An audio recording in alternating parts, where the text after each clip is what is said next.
ኪዳነ ምሕረት እናቴ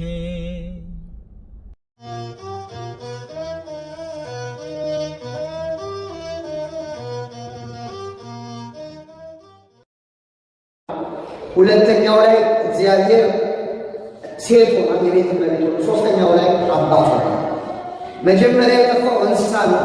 ሁለተኛ የጠፋው ዕቃ ነው። ሶስተኛ የጠፋው ሰው ነው። ሰው ሆነን ብንጠፋ እግዚአብሔር ይፈልገናል። ከሰውነት ክብሯችን ወርደን ደግሞ እንስሳዊ ስራ ብንሰራ ማን ይፈልገናል? ይፈልገናል። ከእንስሳም ወርደን እንደ ዕቃ ሆነን ይፈልገናል። ዕቃውንም እንስሳውንም ሰውየውን ይፈልገናል።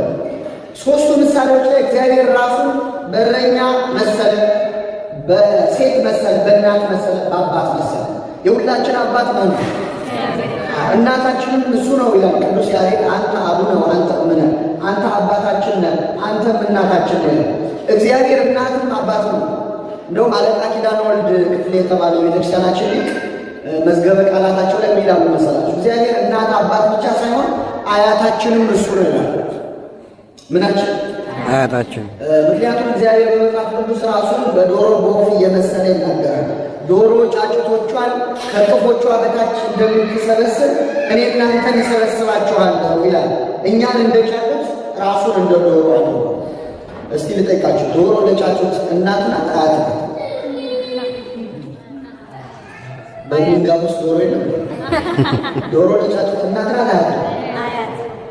አያት ናት። እናቷ ማነው? እንቁላል እንዳትሆኝ ያደረጋችሁ መቼስ እንቁላል እናት አይባልም። እናትና አያት ናት፣ ሁለቱም ናት። እኛ አባት ምናሉ እንደ እንቁላል እግዚአብሔር መሬትን ፈጠረ፣ ከመሬት ደግሞ ሰውን ፈጠረ። እግዚአብሔር እናትን አባት ማለት ነው። ግን እናት አባታችን አያቶቻችን የፈለገ ቢወዱን ቢንከባከቡን በዋልንበት ቦታ አብረውን አይውሉም፣ ባደርንበት ቦታ አብረውን አይውሉም። እግዚአብሔር ግን ከእኛ ተለይቶ ያውቃል። ስለዚህ እግዚአብሔር እረኛችን ነው። እግዚአብሔር እረኛዬ ነው የሚያሳጣኝ፣ በለመለመ መስክ ያሳድረኛል፣ በዕረፍቱ ወንዝ ይመራኛል። እግዚአብሔር እረኛ፣ እረኝነቱም የተለየ እረኛ ነው። እንደ ሌላዎች እረኞች አይደለም። እረኞች ሌሊት ከጠበቁ ቀን ይተኛሉ፣ ቀን ከጠበቁ ሌሊት ይተኛሉ። እግዚአብሔር እኛን ሲጠብቅ ይተኛል። ሕዝቤን የሚጠብቅ አያንቀላፋም። እረኞች በጋቸውን ጠብቀው በጎቻቸውን መጨረሻ ላይ ወይ ራሳቸው አርደው ይበሉታል፣ ወይ አርደው ለሚበሉ ሰዎች ምን ይሉታል? ይሸጡታል። እግዚአብሔር እረኛችን አርዶ ይበላል፣ ይሸጠናል። ባይሆን እረኛው መድኃኒዓለም ክርስቶስ ስለኛ በ30 ብር ተሸጧል። ለበጎቹ የተሸጠ እረኛ ክርስቶስ። እሱ የእኛን ሥጋ አርዶ አይበላም። ባይሆን እኛ በጎቹ የእሱን ሥጋ እናገር ተሰልፈን እንበላለን። በጎቹ ሥጋውን ደግሞ የሚበሉት እረኛ መድኃኒዓለም ክርስቶስ ስሙ የተመሰገነ ነው። አሜን።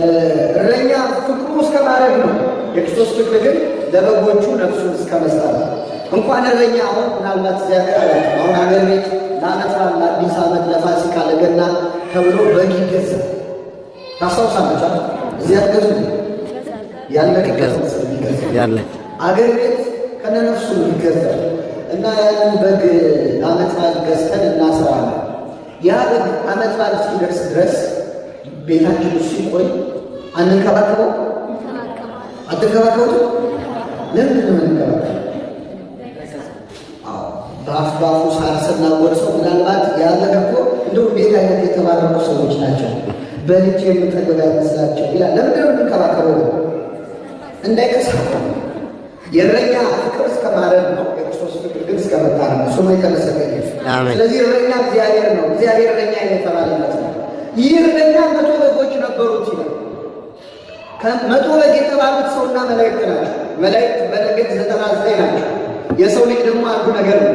ከ99 መላእክት ተነጥሎ የጠፋው አንዱ ከ100 ነገድ የጠፋው የሰው ልጅ የአዳም ዘር ነው። አንድ በግ ሲጠፋበት ፍለጋ ወጣ የተባለው መድኃኒታችን ኢየሱስ ክርስቶስ ነው። መላእክትን ትቶ ማለት ጥሏቸው መጣ ማለት አለ። ባህሪ መላእክትን ትቶ መልአክ ለሆን ሳይል ሰው ለሆን ብሎ እኛን ፍለጋ ከሰማይ ወደ ምድር መውረዱ ነው። ቅዱስ ያሬድ ሀዲጎ ተሳተ ነገድ ማይከለ ላይ ቆመ። በ99 ነገደ መላእክት ትቶ በባህር መካከል ቆመ ይለዋል ክርስቶስ። 99 መላእክትን ትቶ እኛም ፍለጋ መምጣቱን ይመስል እስኪያገኘው ፈለገው። ባገኘው ጊዜ በትከሻው ተሸከመው የተባለው ደግሞ የሁላችንን ኃጢአት ክርስቶስ በመስቀል ላይ ምን ብሎ ተሸክሟል። እየሰማችሁ ነው።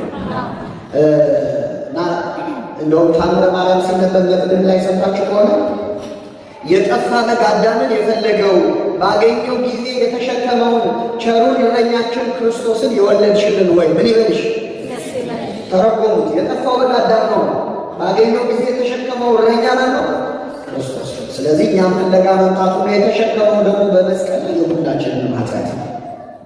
ይሄ በአጠቃላይ ስናየው ወደኛ ሕይወት ስናመጣው እኛ ክርስቲያኖች እንግዲህ አንድ በግ ፍለጋ ነው ይሄ እረኛ የጠፋው የወጣውና የፈለገ አይደለም። እኛ ክርስቲያኖች ከእግዚአብሔር ተለይተን እንዴት እንጠፋለን ቢባል የመጀመሪያ የምንጠፋው ልክ እንደ በግ ነው። እስቲ በግ እንዴት እንደሚጠፋ ለማስተዋል ሞክር። ልጠይቃችሁ፣ መቼስ በግ እንዴት እንደሚጠፋ ለማወቅ በግ መሆን ያስፈልጋል። እየሰማችሁ በግ እንዴት እንደሚጠፋ ለማወቅ በግ መሆን ያስፈልጋል።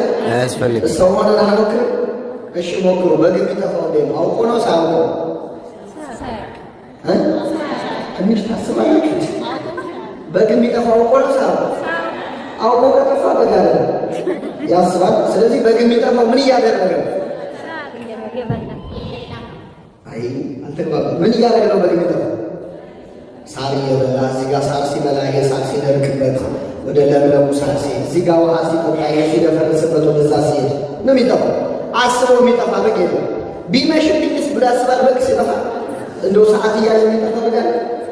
ተኩላን ይበላኝ ገደል ብገባ ብሎ አያስብም። ዝም ብሎ ነው የሚጠፋው። የመጀመሪያ እኛ ክርስቲያኖች ከእግዚአብሔር ተለይተን የምንጠፋው ልክ እንደ በግ ሳናውቅ። በግ እየበላ እየጠጣ እንደሚጠፋ ብዙ ሰዎች በእንጀራ ጉዳይ ከቤተክርስቲያን ይጠፋ።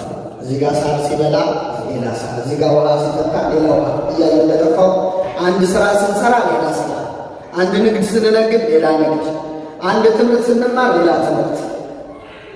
ምን ነው አትመጡም ቤተ ክርስቲያን ሲባል እንዴ እያወቃችሁት አሁን እኮ እኔ ቢዚ ነኝ ብለው የጠፉ ሰዎች። አሁን ይሄ በግ ቢዚ ነበር አለባ ሳር እየበላ ይወዝ ቢዚ እና ብዙ ሰዎች ከቤተ ክርስቲያን ይጠፋሉ። በግ እኮ መብላቱ ጥፋት የለውም። እረኛው ይዞት ወጣው እንዲበላ ነው። እግዚአብሔር አትስሩ፣ አትነግዱ፣ አትኖሩ አይልም።